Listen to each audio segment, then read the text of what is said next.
So, July 6 yung sinasabi nilang pagsisimula ng actual trial. Between now and July 6, base sa karanasan nyo, no, ano yung dapat ma-expect, let's say, on the part of the prosecution, on the part of the defense?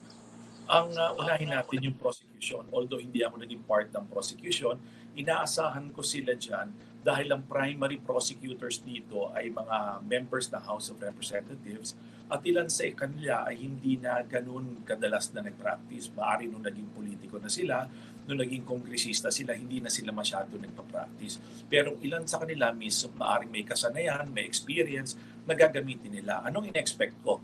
I would expect them, kasi karamihan or halos lahat sa kanila ay abogado, magbabrush up sila dyan, magre-refresh sila sa mga matters ng admissibility of evidence, mga authentication of documents, paano sila mag-offer ng testimonial evidence, at kung kakailanganin sila mag-offer ng exhibit pagkatapos sila magpresenta, lahat yan. Madali namang maaalala yan ng isang prosecutor, lalo na kung nag-aaral yan ng abogasiya. At lalo pa kung nag-practice siya kahit pansamantala lamang. Ngayon, siyempre, madali yung magsalita lamang kasi sanay naman sila magsalita on the floor. Ang mas mabigat dyan, yung paghahanda, yung pagkukumpile ng mga ebidensya. Kasi ngayon, siyempre, alam naman natin, while there is a lot of public discussion, public opinion on this, ang in-expect ng karamihan, sana maging evidence-based ito ang kanilang presentation.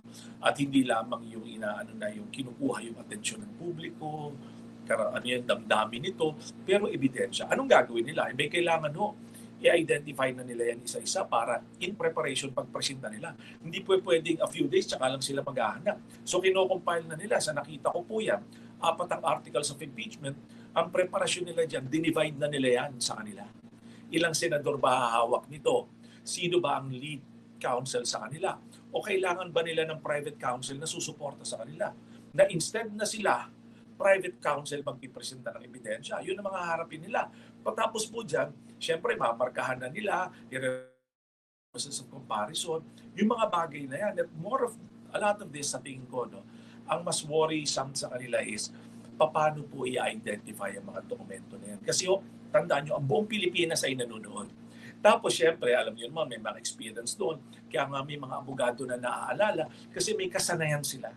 Di ba? May kasanayan sila. So, titingnan, si congressman ba bihasa ba magpresenta ng dokumento? Bihasa ba magpresenta ng testigo?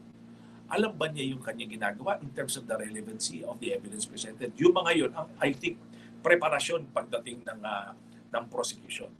Sa tingin ko naman, kung ako naman ma-suggest ko sa inyo, ma-bring ko sa inyo discussion sa depensa. Kasi kami yun ganun ang ginawa namin. Dinivide namin lahat ng artikulo. Parang ako naalala ko parang 2 artikulo sa akin. Tapos lahat na yung mga potential na mga testigo na nakakailanganin namin, dapat kinausap na namin to. Mga ebidensya namin kinausap. Although, alam nyo, mas may advantage yung both sides ngayon Alam mo kung bakit, Christian? Kasi ito, dumaan sa Committee on Justice. So, nakikita nila yung takbo, nakikita nila, di ba, yung opinion, nakikita nila yung mga ilalabas, na-anticipate ng depensa ang mga ito. Hindi katulad ng panahon namin. Alam mo, nung panahon namin, kung naalala mo, nakapag-usap pa tayo, Diretso na. Naalala, di ba? Disyembre, dahil nakuha na yung 1/3 vote, walang Committee on Justice. Tapos January 15, simula na. So kami, napaka-limited time. Binuo kami, tapos we will learn along the way. Nag-progress kami along the way. Ganun. Medyo ito, sa tingin ko, mas maganda preparasyon na magkabilang panig dito. Okay. Attorney, in terms of the 2 points, in terms of quantum of evidence na gagamitin ng impeachment court to determine the guilt or innocence of the impeached official, and number 2, the fact na hindi lahat sa mga senator judges ay abogado o may karanasan sa larangan ng batas. Is that an advantage or disadvantage or both, let's say, on the part of the prosecution and on the part of the defense? Yan. Unahin natin yung katanungan mo na quantum. Alam mo, nung naghawak kami ng ganitong kaso noong 2012, yan yung pinalulutang. Kasi nga kami, siyempre, mga practitioner kami, legal yung aming pag-iisip, quantum. In fact, pag titingnan mo, para sa mga listeners mo, sa nanonood sa iyo, ano po ba yung quantum na binabanggit ni Christian?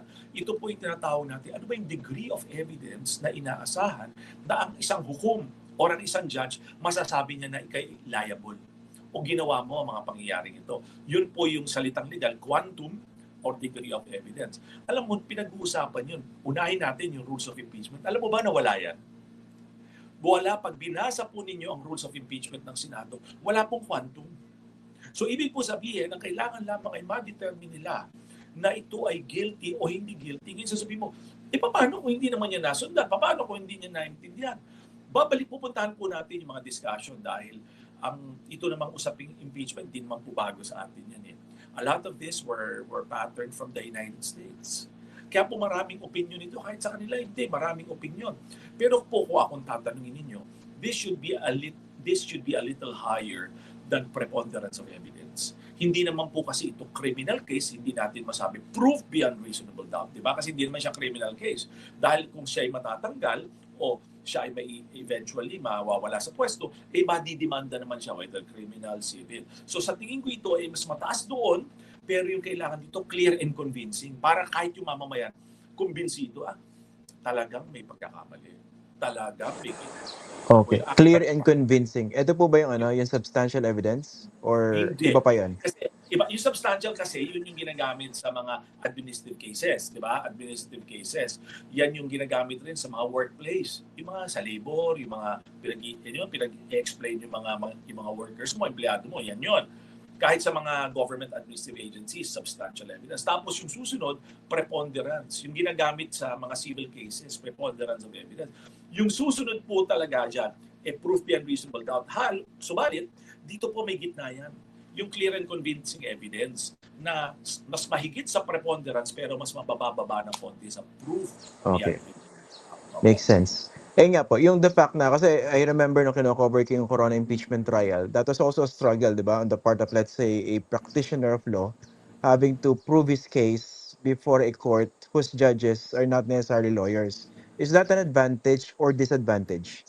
Alam mo, let's say sa abogado, lalo ako in particular, I could tell you, wala akong kaalam-alam sa media. Wala akong kaalam-alam sa public information. Basta alam ko noong ako, palagi ko generally, majority of us, pumunta kami doon dahil sa tingin namin may legal kaming kaalaman at meron kami matulungan namin ng Chief Justice. Pero pag titingnan mo kasi nga, it's both an advantage and a disadvantage. Disadvantage in a sense na, siyempre, lalo na pag hindi abogado yung senador, kailangan yan. Para niya ma-supplement, kailangan niya may team siya na mag-a-advise sa kanya. So he will rely a lot on the opinion of these people. Ang tanong, ito bang mga taong ito, dinadala ba siya doon sa isang direksyon? Yun ang tanong eh. Kasi kailangan advisor mo. Ano ba to? Constitutional, procedural, ano pa, may communications issues ka pa. So lahat yan pakikinggan ni Senator. So yun ang challenge kasi hindi first hand eh. Hindi first hand yung assessment niya. Maaring passed on assessment. Yung namang pag-abogado naman, okay rin kasi yun nga, meron na siyang counting training, medyo alam niya. So first hand nakikita niya. Yung mga pinag-uusapan natin, may idea siya. Pero again, siyempre, ang ilan sa kanila matagal na rin namang hindi nakakapag-practice. So this is something that I think kailangan nilang i-refresh ang kanilang mga sarili. So it's both an advantage, disadvantage.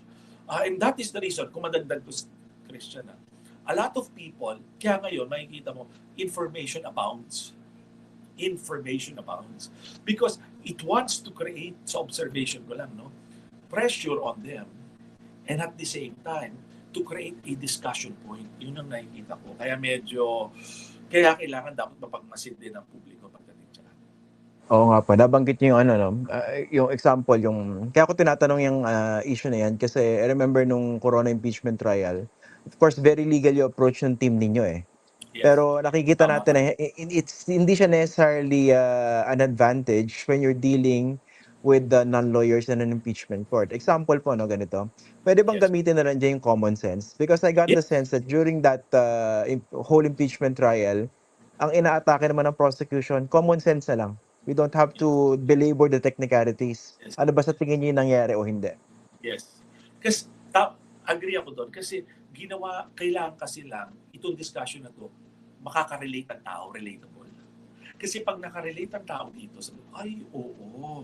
At pag nakita nila, pumalo na, nag-heighten na yung interest ng tao. Kasi sa ngayon, wala pang masyadong interest, sa nakita ko sa Committee on Justice. Pag nag-heighten ng interest to, tapos meron ng konting galit, merong anger, ayan na, pwede na bumoto. Yun ang tingin ko. That's why the discussion here, tama ka malaking bagay dito, sinasabi ng kahit sa Supreme Court decision, legal, pinipilit natin, di ba, merit of summons, sasagutin mo, anong gagawin, constitutional, within the framework of the Constitution. But the most critical is the political. The political which is not discussed in public. The horse trading that's never discussed in public. Ikaw, Christian, naalala mo yun noon. Maraming haka-haka, di ba? Maraming tayong naririnig. Pero hindi naman natin mapapatunayan eh. Tapos this could even be discussed on the side, and probably if you become close to these people in the future, over coffee or a little drink, kikwento na, alam mo, ganito talaga nangyari dyan. Ganito talaga. But this will never be discussed in public. Yun ang hirap nito, proseso.